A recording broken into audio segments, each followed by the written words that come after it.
रात 2 बजे तो बाद जड़ा है ना शटर कट के है ना सारी दुकान खाली करके गए। मेन रोड के उत्ते दुकान हैगी है, ना कोई इत्थे गश्त है ना कोई गल ना कोई बात। अगों सानू कह रहे भी तुसीं चौकीदार रखो।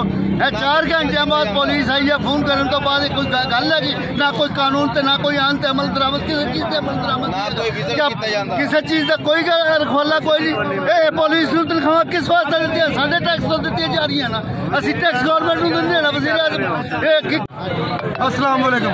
सुबह फजर की नमाज पढ़ने के लिए उठे तो हमने दुकान देखी, हमारी दुकान का शटर काटा हुआ जो कटर से काटा गया।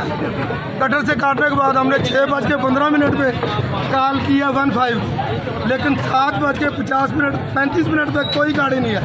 हमने एहतिजाजन रोड ब्लॉक किया, फिर गाड़ी आई है, काटा गया।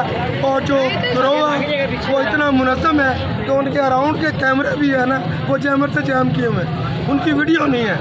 हमारी रिक्वेस्ट है कि हमारी को तहकीक की जाए, SHO साहब इसको करें। साथ एक ट्रक खड़ा है, वो बंदे भी थे लेकिन उन्हें नहीं पता, वो बता नहीं रहे कि कौन था कौन नहीं। इसलिए हमारी रिक्वेस्ट है मीडिया से, हमारी रिक्वेस्ट है पाकिस्तान से, हमारी रिक्वेस्ट है फोर्स से कि हमारी दादरसी की जाए और इसके जो शवाहिद है वो इकट्ठे किए जाए।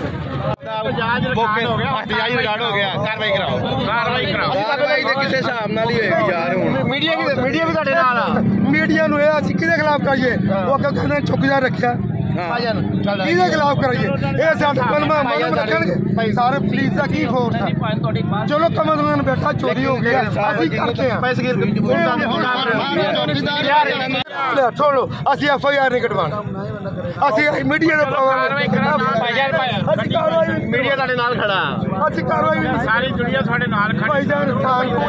अब्दुल मालिक साहब आए हुए हैं, सलीम को आया, सारे आए हुए हैं। पहले 3-4 सिपाही खोलन आया कोई नहीं। मेरी बात है कि सारा माल लुटिया जा रहा, सारी डकैतियां हो रही है, सारा कुछ हो रहा है, कोई इतने पुछन दसन वाला कोई नहीं है। SHO साहब भी होना है 4 घंटे बाद कोई गल है करन दी। इंतजार सारे लोग परेशान ने, टेंशन दे विच ने, हर चीज़ हैगी है।